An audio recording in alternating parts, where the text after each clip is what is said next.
요한복음 14장 16절에서 20절 말씀. 내가 아버지께 구하겠으니 그가 또 다른 보혜사를 너희에게 주사 영원토록 너희와 함께 있게 하리니 그는 진리의 영이라. 세상은 능히 그를 받지 못하나니 이는 그를 보지도 못하고 알지도 못함이라. 그러나 너희는 그를 아나니 그는 너희와 함께 거하시며 또 너희 속에 계시겠음이라.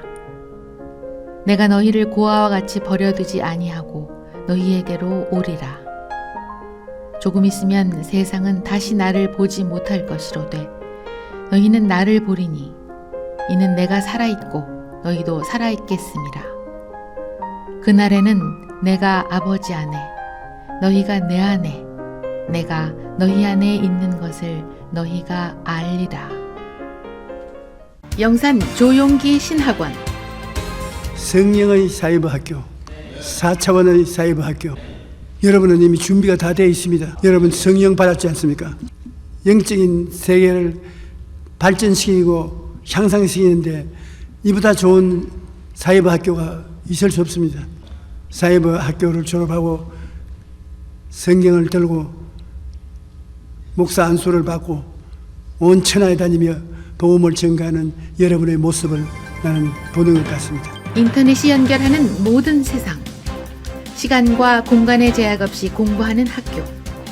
우리는 신학교육의 미래를 예측하고 교육과 기술을 융합하여 내일을 준비해 왔습니다. 예수님을 위해서 충성하시는 주님의 제자를 만드는 사역이 참된 선교인 것입니다. 온전한 제자의 삶을 살아가도록 주의 말씀으로 그들을 가르치고 양육해야 됩니다. 영산 조용기 신학원이 이끄는 사이버 교육 선교. 세계 15개국 학생들이 함께 공부하는 학교. 세상 끝까지 달려가는 우리의 발걸음은 학문에서 행동으로 이어지고 살아있는 믿음으로 교육 선교의 꿈을 이루어갑니다. 우리에게 변하지 않는 단 하나, 바로 하나님의 말씀입니다. 사이버 신학의 선구자, 영산 조용기 신학원. 오늘은 성령 강림절입니다. 하나님의 성령께서 여러분에게 넘치는 은혜를 주시고 계십니다. 인간에게 견디기 힘든 것이 고독이나 소외감 등입니다. 그 때문에 노년의 배우자를 잃은 사람은 곧 남은 자도 죽는다는 것입니다. 그 이유는 고독 때문에 삶의 의미를 잃어버리고 살아갈 기력을 상실하기 때문인 것입니다. 예수님의 제자들이 가장 두려워했던 사실도 바로 그것이었습니다. 왜냐하면 예수님의 제자들은 예수님의 공생애 동안에 자기의 처자나 전토나 고향을 떠나서 열심으로 주를 따랐습니다. 그러나 3년이 지나고 난 다음 예수님께서는 갑자기 이 세상을 떠나서 하늘 아버지께로 돌아가신다고 말씀하셨습니다. 이 말에 제자들은 너무나 충격을 받고 아예 망연자실했던 것입니다. 그러나 예수님은 조금도 동요하지 아니하시고 이렇게 말씀하셨습니다. 내가 다른 보혜사를 너희들에게 보내주겠다. 또 거기에 더해서 말씀하시기를 내가 가는 것이 너에게 유익이라. 내가 떠나지 아니하면 보혜사가 너에게로 오시지 아니할 것이요 내가 가면 저를 너에게로 보내리라고 주님께서 말씀하셨습니다. 그 당시에 제자들은 이 예수 그리스도의 말씀을 전혀 이해할 수가 없었습니다. 예수님이 같이 계셨으면 훨씬 좋았을 것인데 왜 예수님께서 다른 보혜사를 보내겠다고 말씀하십니까? 그 의미를 전혀 알 수가 없었습니다. 이러므로 제자들은 절망할 수밖에 없었습니다. 그들은 슬픔에 꽉 들어찼습니다. 곧기야 예수님은 십자가에 못 박여 돌아가시고 장사님 받으시고 그리고 예수 그리스도께서 사흘 만에 부활하셨지만은 동해 번쩍 서해 번쩍 나타났다 사라지기 때문에 제자들은 마음에 안도감을 가질 수가 없었습니다. 그래서 그들은 뿔뿔이 헤어지기도 하고 또 유대인이나 관원들을 두려워해서 숨어서 지냈습니다. 그러다가 오순절날 제자들이 마가 요한의 다락방에 모여 한 열흘 동안 주님께서 주시겠다는 능력을 받기 위해서 간절히 기도하고 있었는데 갑자기 하늘에서 강한 바람 같은 소리가 나고 불의 휘같이 갈라지는 것이 각 사람 머리 위에 임하였더니 그들이 다 성령의 충만함을 받아 성령이 말하게 하심을 쫓아 다른 방언으로 말하기 시작했습니다. 그 체험을 한 이후로 순식간에 예수 그리스도는 구말리 장천 멀리 계신 분도 아니요, 여기 나타났다 저기 나타났다 사라진 분도 아니요, 그리스도께서 자기들 속에 24시간 내주하시는 예수님이라는 것을 확실히 깨닫게 된 것입니다. 그리스도의 임재하심이 그들의 중심을 꽉 잡았었습니다. 그들이 예수 그리스도 안에, 예수님이 그들 안에 있는 것을 체험적으로 알게 되자 그들은 불안과 공포를 벗어날 수 있게 된 것입니다. 긴 동민과 같은 삶을 벗어나게 된 것입니다. 절망에서 소망으로, 슬픔에서 기쁨으로, 죽음에서 삶으로 놀라운 변화의 역사가 그들 속에 가득 차게 된 것입니다.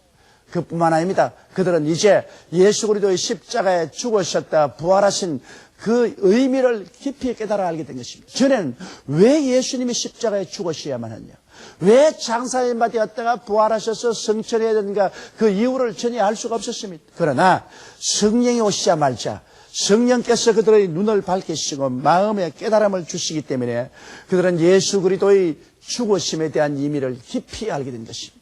그리고 위해서 십자가에 못 박이신 것은 바로 저들의 죄악을 대속하기 위함이요, 저들에게 하나님의 은총을 부어주시기 위함이요, 성령을 받아서 그들이 세속을 피해 나오고 마귀와 싸워 이길 수 있는 힘을 주시기 위한 것을 알았었습니다.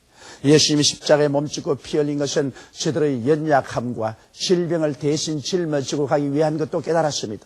그들은 예수 그리스도께서 십자가에 못 가심으로 모든 저주를 다 대속하시고 아브라함의 축복을 그들에게 주기 위해서 그렇게 했다는 사실도 알게 된 것입니다. 그들은 예수 그리스도께서 죽어서 장사 지내시고 부활하심으로 말미암아 사망과 음부를 철폐하시고 영원한 천국과 영광을 그들에게 허락하기 위해서 그와 같은 고난 당하셨다는 사실을 체험적으로 깨달아 알 수 있게 된 것입니다. 이러므로 그들에게는 기쁨이 넘쳤습니다.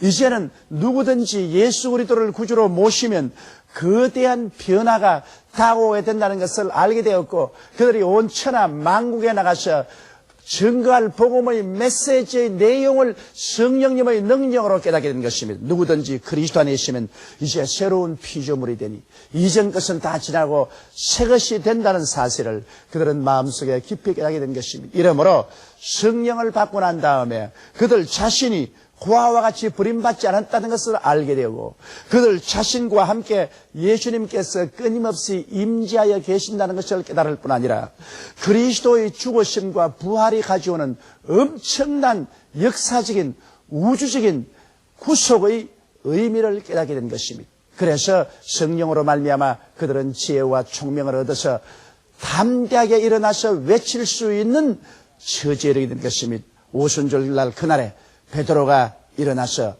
예수 그리스도를 증거했습니다. 그는 예수 그리스도를 배반한 사람이었습니다. 그는 바로 안나스와 가야바의 뜰에서 예수 그리스도를 모른다고 3번이나 조그마한 비자 앞에서 부인한 사람이었습니다. 그럼에도 불구하고 그는 담대하게 일어나서 예수 그리스도께서 구주되심을 선포할 때 하루에 3,000명이 회개를 해요. 그 다음에는 미문과 안진뱅이를 나사렛 예수 이름으로 일으킴으로 말미암아 5,000명의 남자들이 회개하고 돌아오는 역사가 일어나서 순식간에 예루살렘에서 온 유대, 사마리아에 그리스도의 복음을 가득히 채우고, 그리고 거기서부터 출발해서 온 로마 제국으로 나가서 300년 이내 로마 제국을 예수 그리스도의 무릎 앞에 꿇게 만들어 놓고 말한 것입니다. 이것이 바로 성령 강림의 위대한 결과인 것입니다. 오늘 그러므로 예수께서 우리에게 다른 보혜사를 보내주겠다고 약속하신 그 의미를 우리가 한번 알아보십시다. 첫째로 다른 보혜사란 의미가 무엇일까요? 여러분, 다르다는 의미는 헬라어에는 2가지가 있습니다. 하나는 알로스란 말이고 또 하나는 헤테로스란 말인 것입니다. 그래서 요한복음 14장에 예수께서 다른 보혜사라고 말한 그 헬라어는 알론 파라클레톤이라고 말하고 있는 것입니다. 알로스란 말은 전혀 똑같은 것이 2개 있는데 그 중에 하나 다른 것을 말할 때 알로선 말을 씁니다. 그러나 헤테로선 말은 전혀 다른 두 개가 있을 때 첫째고 그 다음 다른 것을 말할 때는 헤테로선 말을 쓰는 것입니다. 그런데 예수님께서는 헤테론 파라클레톤이라고 말하지 아니하시고 알론 파라클레톤을 보낸다고 말씀하시므로 내가 첫 보혜사인데 나와 전혀 꼭 같은 다른 보혜사를 보내겠다고 말씀하신 것입니다. 그렇기 때문에 예수께서 제자들이 망연자실하고 절망에 처했을 때도 조금도 동요하지 않으시고 담대하게 말할 수 있으신 것은 예수님이 가시는 것은 바로 성령을 통해서 다 시험을 의미하기 때문인 것입니다. 그러므로 성령 강림은 부활하신 예수님의 강림이요, 성령 임재하심은 예수님의 임재하심이요, 성령의 사역은 바로 예수께서 사역하시는 것을 알았기 때문에 비록 예수님은 첫째 보혜사고 성령님은 다른 보혜사지만은 두 하나님이 전혀 똑같은 하나님이라는 것을 아시기 때문에 주님이 동요하지 않고 담대하셨습니다. 예수님이 하나님이시면 성령도 하나님이십니다. 예수님이 사랑이시면 성령도 사랑이십니다. 예수님이 권능이시고 성령도 권능이십니다. 예수님이 구원하신 것처럼 성령님도 예수님의 이름으로 구원하시고, 예수님께서 귀신을 쫓아낸 것처럼 성령도 예수 이름으로 귀신을 쫓아내시고, 예수님께서 병을 고치신 것처럼 성령도 예수 이름으로 병을 고치시고, 예수님이 가르치신 것처럼 성령님도 가르치시고, 예수님이 위로한 것처럼 성령님도 예수님 이름으로 위로하시되, 오히려 성령 강림으로 말미암아 예수님의 행한 일을 제 아들이 할 것이 이보다 더 큰 일도 할 수 있도록 그렇게 하신 것입니다. 이렇기 때문에 예수님은 내가 가는 것이 너에게 유익이라, 내가 가지 아니하면 보혜사가 너에게로 오시지 아니할 것이요, 내가 가면 저를 보내리라고 주님께서 말씀하신 이유가 그게 있는 것입니다. 보혜사란 말은 파라클라토스란 말인데 이 의미는 하나님께로부터 보내심을 받아 우리를 돕기 위해서 항상 곁에 계시라는 말씀인 것입니다. 주님께서 말씀하기를 내가 아버지께 구하겠으니 그가 또 다른 보혜사를 너에게 주사 영원토록 너희와 함께 있게 하시라고 말씀한 것입니다. 그러므로 오순절 다락방에 강림하신 성령님은 2000년의 세월을 지났지만은 조금도 변치 아니하시고 주님께서는 초대교회 주의 백성들과 같이 있은 것처럼 지금도 오늘 여의도 순복음교회 이 자리에 임재해 계십니다. 오늘 제가 말씀을 전가하고 있는 이 불란서 파리에도 동일하게 그 성령이 지금도 임재해 계신 것입니다. 영혼이라는 것은 무한한 과거와 무한한 미래를 창조적으로 결합한 것이기 때문에 영혼이라는 것은 언제나 우리와 같이 계신 성령님을 의미하는 것입니다. 이러므로 오늘 여러분은 절대로 고아와 같이 버림을 받지 않습니다. 그리스도께서 그리스도 이름으로 그리스도 자리에서 그리스도의 사역을 대신하실 성령님을 여러분에게 보내신 것입니다. 이러므로 진리를 알지니 진리가 너희를 자유롭게 하라고 말씀한 것처럼 여러분이 이 사실을 깨닫게 되면은 이제 성령이 나와 같이 계신다는 것을 확신하게 되면은 예수님의 제자들이 느꼈던 그 엄청난 느낌을 여러분이 가질 수 있는 것입니다. 성령께서 여러분과 같이 계심으로 부활하신 예수님이 나와 함께 계신다는 것을 알게 되므로 눈에 나무 전가 안 보이고 귀에는 나무 소리 안 들리고 소연 잡히는 것 없어도 두렵지가 않습니다. 이 세상이 변화를 가지고 엄청난 소용돌이를 치고 있습니다. 이 불확실한 시대 속에 바로 5분 후에 무엇이 일어날지도 알 수가 없습니다. 여러분, 살인에 일어난 대지진을 보십시오. 밤 1시에 사람들이 다 잠자리에 들어가서 천지를 모르고 휴식할 시간에 순식간에 천지가 진동하고 아파트가 물어내고 땅이 갈라지고 3,000여 명의 사람들이 불교의 객이 되고 마는 것입니다. 이것이 오늘날 우리가 사는 현실적인 세계인 것입니다. 그렇기 때문에 오늘 사람들은 모두 다 불안과 공포에 떨고 있는 것입니다. 내일을 예측 못하고 있는 것입니다. 정치, 경제, 교육, 문화, 군사, 산업 모든 면에 변화가 엄청나게 일어나고 있는 것입니다. 이 불확실한 시대에도 불구하고 우리가 마음속에 평안을 가지고 확신을 가지고 살 수 있는 것은 하나님의 성령께서 우리 속에 와서 계시고 성령이 바로 예수 그리스도의 임재하심을 가져오기 때문에 강하고 담대하게 우리가 살아갈 수가 있는 것입니다. 그러므로 예수님께서 내가 가는 것이 너에게 유익이라, 내가 가지 않으면 성령이 오지 않을 것이요 내가 가면 보혜사를 너에게 보내겠다고 말씀하신 이유가 그게 있는 것입니다. 예수님은 육체를 가지고 오시기 때문에 예수님은 시간과 공간의 제한을 받아 소수의 사람과 같이 계실 수 있지만은 성령은 파라클레토스, 보혜사는 푸뉴마테스, 즉 바람이라, 바람처럼 우리 모든 사람과 같이 계십니다. 오늘 바람을 독재한 사람을 보았나요? 모든 사람은 다 바람 속에 있고 바람을 마십니다. 그와 같이 하나님은 바람처럼 성령을 통해서 임재하시고, 그리고 여러분 속에 들어와 있기 때문에 이제는 소수의 사람만 예수님과 교제하고 거할 수 있는 것이 아니라 누구든지 그리스도와 함께 거하고 그리스도와 함께 살아갈 수 있기 때문에 주님이 육으로 가시고 성령으로 오시는 것이 훨씬 더 유익되는 것을 보여주고 계신 것입니다. 둘째로 우리는 우리와 함께 하신 성령께서 어떠한 일을 하시는지 그 사실을 잘 알아야 되겠습니다. 이사야서 11장 2절 이하에 보면 거기에 대한 말씀을 상세히 말씀하고 있는 것입니다. 여러분, 성령께서는 바로 하나님 아버지의 영이시며 예수 그리스도의 영이십니다. 성령은 아버지 하나님과 예수님을 통해서 오셨습니다. 그렇기 때문에 오늘 성령 시대는 아버지도 예수 그리스도도 성령을 통해서 우리에게 나타납니다. 우리는 성령 싫어. 우리는 아버지 하나님만 원해. 유대민족들은 그렇게 말했습니다. 우리는 예수 싫어. 야훼 하나님만 섬기겠어. 그러나 야훼 하나님께서는 예수 그리스도를 통해서 신약 초기에 나타나신 것입니다. 그러므로 예수 그리스도를 통하지 않고 아버지께로 올 자가 없었습니다. 오늘 많은 사람들이 성령 싫어. 나는 예수님만 직접 믿겠어. 그렇게 말하는데 그 잘못된 것입니다. 왜냐? 이제는 성령을 보내시기 때문에 성령을 통하지 않고는 예수 그리스도를 주라고 할 수도 없는 것입니다. 그러므로 하나님 아버지도 우리 주 예수 그리스도도 성령을 통해서 나타나심으로 성령을 하나님의 영, 예수 그리스도의 영이라고 하는 이유가 거기에 있는 것입니다. 그리고 성령은 바로 지혜의 영인 것입니다. 지혜는 문제를 해결하는 능력이 바로 지혜인데, 우리가 이 세상에 살면서 여러 가지 문제에 부딪히고 고통당할 때 성령이 계시면 성령께서 우리에게 지혜를 주시는 것입니다. 너희에게 지혜가 부족하거든 꾸짖지 아니하시고 후히 주시는 하나님께 구하라. 그리하면 주시라고 말하는 것입니다. 성령은 지혜의 영이기 때문에 우리와 같이 계셔서 문제를 해결할 수 있는 능력을 주십니다. 성령은 또한 총명의 영이신 것입니다. 우리에게 총명함을 주셔서 사물을 깨닫게 해주시는 것입니다. 특별히 하나님을 알게 하시고 진리의 말씀을 깨닫게 하십니다. 전에는 캄캄하여 모르던 것이 성령이 오시자 마음에 총명을 주셔서 하나님의 진리가 밝게 깨달아지게 되고 이 세상을 살아가는 데 필요한 총명을 주시는 것입니다. 성령은 또한 모략의 영이신 것입니다. 모략이라는 것은 나쁜 의미로서 모략이 아니라 카운셀링이라는 말인 것입니다. 어떤 일을 당했을 때 이것을 어떻게 해결할 것인가 하는 것을 조언해주고 가르치는 것이 바로 카운셀링입니다. 성령은 카운셀링의 영인 것입니다. 우리가 어떻게 해야 될 것을 가르칩니다. 가정사, 자녀를 기르고 결혼하고 사업을 하고 살아가는데 어떻게 할 것인가. 그것을 성령은 가르쳐 주십니다. 이러기 때문에 우리가 기도하고 성령의 가르치심을 기다리면 성령이 마음속에 깨닫게 해주시는 것입니다. 그래서 우리가 현명하게 될 수가 있는 것입니다.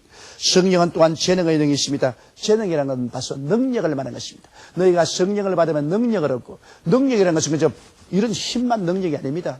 능력이라는 것은 기도할 수 있는 능력도 되고 복음을 증거할 수 있는 능력도 되고 가르치는 능력도 되고 그리고 구제하는 능력도 되고 권위하는 능력도 되고 행정 처리하는 능력도 되고 여러 가지 능력을 하나님의 성령은 주십니다. 특별히 성령의 은사를 통해서 지혜의 말씀, 지식의 말씀, 영분별의 연사, 방언의 연사, 방언 통역 연사, 예언의 연사, 믿음의 연사, 기적의 연사, 병 고치는 은사 등 같은 이런 능력도 성령께서 허락해 주시는 것입니다. 그 다음 성령은 바로 지식의 영인 것입니다. 성령은 우리에게 오셔서 진리를 가르칩니다. 예수께서 말씀하기를 제가 너희를 모든 진리 가운데로 이끌어 주시라. 내가 내게 한 말을 기억나게 하시라는 것입니다. 그러므로 성령께서는 오셔서 하나님의 진리를 우리에게 가르쳐 주심으로 우리가 깨달아서 많은 지식을 얻게 되는 것입니다. 예수님의 제자들도 성령 오시기 전에는 그리스도의 십자가에 죽었다가 부활하신 의미를 전혀 몰랐습니다. 그것이 하나의 참패로 알았습니다. 패배를 알았습니다. 오늘 예수 안 믿는 사람들도 예수 그리스도의 십자가에 죽음은 하나의 비극이라고 생각합니다. 그러나 성령이 오셔서 깨닫게 하시면 이것은 일대 우주적인 구속의 대역사인 것을 알게 되는 것입니다.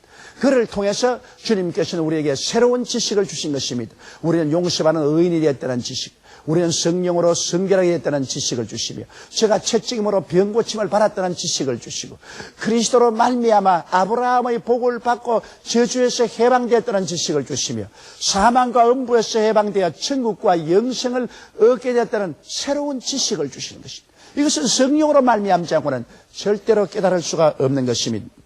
그뿐 아니라 성령께서는 오셔서 야훼를 경외하는 영이 되어서 우리가 하여금 하나님을 참으로 공경하고 하나님을 사랑하고 하나님을 섬기도록 만들어주는 것입니다. 성령이 오시기 전에는 사람들이 하나님을 두려워하지 아니하고 하나님을 무시하고 그리고 하나님에 대해서 자기 마음대로 말할 때가 많습니다. 그러나 성령이 오시면 하나님 앞에 두려움으로 떨며 하나님을 경외하고 사랑하게 만들어주는 것입니다. 또 하나님의 성령은 거룩한 영이십니다. 그러므로 오셔서 우리를 세속에서 분리해내어서 생각이 거룩하고 말이 거룩하고 행동이 거룩하게 만드는 역사를 베풀어 주시는 것이요. 성령은 또한 위로의 영이십니다. 우리가 세상에 가면서 수고하고 무거운 짐을 질 때도 있고 고난에 부딪힐 때도 있고 큰 슬픔에 부딪히고 상처 입을 때가 있습니다. 그럴 때 성령은 오셔서 우리 마음을 붙잡아서 위로해 주심으로 말미암아 그 큰 충격과 고통과 상처를 극복할 수 있도록 도와주시는 것입니다. 성령은 또한 인도하는 영으로서 우리의 삶의 길을 인도하십니다. 목자가 양을 이끌듯이 성령은 우리를 인도하십니다. 또 성령은 우리 연약함을 도우십니다. 우리의 삶에 여러 가지 연약이 있지 않습니까? 그 연약함을 도우셔서 약한 데서 강하게 될 수 있도록 만들어주시는 것입니다. 성령은 또한 책망하는 영으로서 우리와 같이 해서 우리의 잘못된 일을 준엄하게 꾸짖으십니다. 죄에 대하여, 의에 대하여, 심판에 대하여 세상을 책망했다고 말씀한 것입니다. 성령의 죄책, 책망을 듣고 우리는 통회하고 자복하게 되는 것입니다. 이와 같이 하나님의 성령은 우리와 같이 계셔서 놀라운 많은 역사를 베푸시는 것입니다. 셋째로 우리는 성령의 교통하심을 이제는 배워야 되는 것입니다. 여러분, 우리가 고린도 후서 13장 13절로 14절에 보면은 예수 그리스도의 은혜와 하나님 아버지의 사랑과 성령의 교통하심이 너희 무리와 함께 있을지어다고 말씀하고 있는 것입니다. 여러분, 성령은 인격적인 하나님인 것입니다. 여러분과 똑같이 지식을 가지고 계시고 감정을 가지고 계시고 의지를 가지고 계십니다. 비록 눈에 보이는 육체를 안 가지고 있지만 성령은 바람과 같이 우리와 함께 계신 인격자인 것입니다. 인격자는 인격자로서 인정하고 환영하고 모셔드리고 의지하고 감사하고 찬양하고 대접해야 되는 것입니다. 이 세상에서 가장 슬픈 것은 인격적인 모욕을 주는 것입니다. 아무리 부부간에 사랑하고 100년 해로하자 하더라도 만일 서로가 상대방의 자존심을 짓밟아버리고 인격을 무시하는 모독적인 말을 하면 그러한 가정은 깨어지고 마는 것입니다.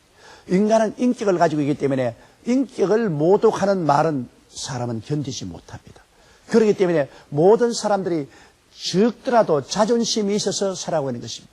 인간에게 가장 마지막까지 지키려고 몸부림치는 것이 자존심인 것입니다. 인간이 자존심마저 내어 던져버리면 그때는 짐승으로 변하는 것입니다. 그건 왜냐? 인격이기 때문에 자존심이 있습니다. 하물며 보혜사 성령님은 위대한 하나님이십니다. 그렇기 때문에 하나님의 신격을 가지고 계신 성령님은 무한한 자존심을 가지고 계십니다. 이러므로 성령님의 자존심에 상처를 입히면 성령님은 소멸되고 맙니다. 성령님은 떠납니다. 그렇기 때문에 성경은 성령을 슬프게 하지 마라 그렇게 말하고 또 성령을 소멸치 말라고 말씀하고 있는 것입니다. 성령은 이러한 큰 자존심을 가진 하나님이시 우리와 늘 같이 계시기 때문에 성령과의 펠로십이 있어야 되는 것입니다.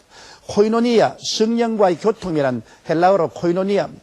코이노니아는 바로 펠로십을 말하는 것입니다. 서로 친교를 말하는 것입니다.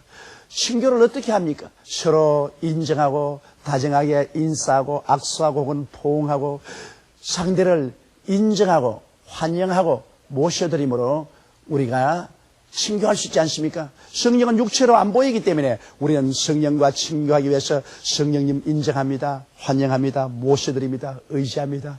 보혜사 성령이여 감사합니다. 저를 이끌어 주시옵소서. 이걸 늘 말해야 되는 것입니다. 저는 매일같이 그 말을 하는 것입니다. 그리고 성령님은 또한 우리와 함께 일하기 위해서 오셨습니다. 성령은 바로 추수꾼의 주인입니다. 교회의 책임자요 영혼을 구원하는 총사령관인 것입니다. 우리는 그 영혼을 구원하는 하나님의 사역에 부름받은 머슴들입니다. 일꾼인 우리가 주인 되시는 보혜사 성령님과 동업을 하는 것입니다. 우리가 하나님과 함께 일하는 자인 것입니다.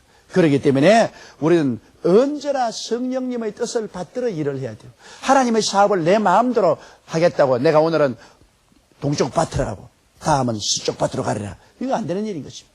하나님의 성령께서 다 계획을 가지고 계시고 그래서 성령이 시키는 일을 해야 되는 것입니다. 이러기 위해서 우리는 항상 성령님 앞에 기다리고 성령이여 나를 이끌어 주옵소서.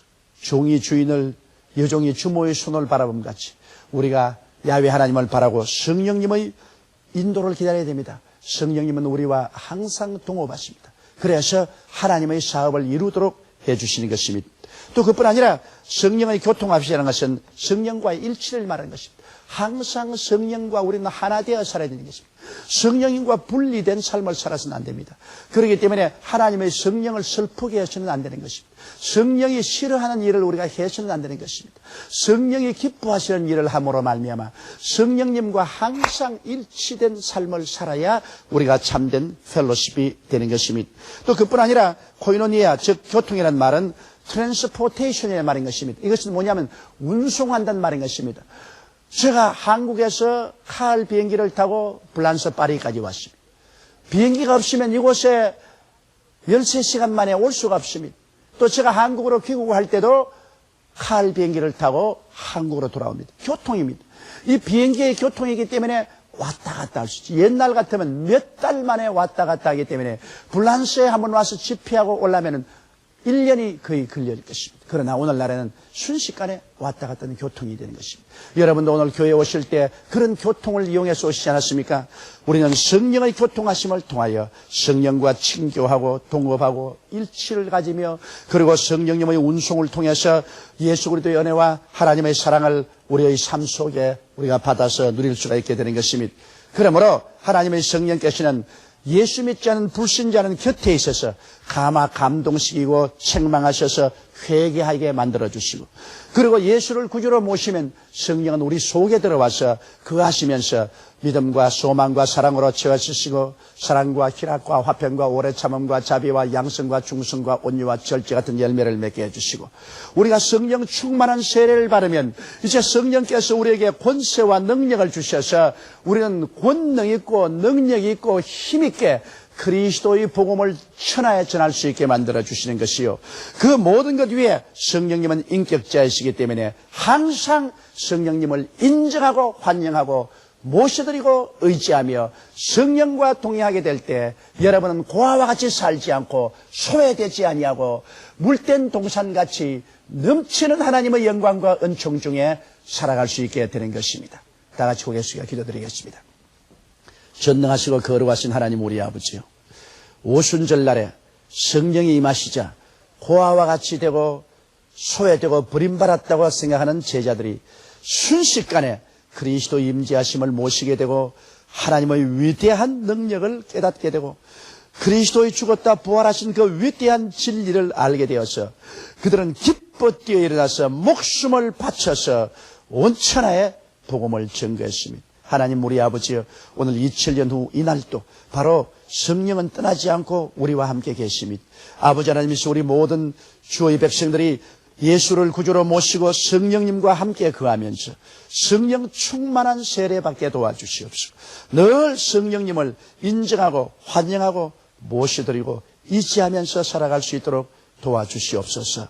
예수님 이름으로 축복하고 기도드리옵나이다. 아멘. 영산 조용기 신학원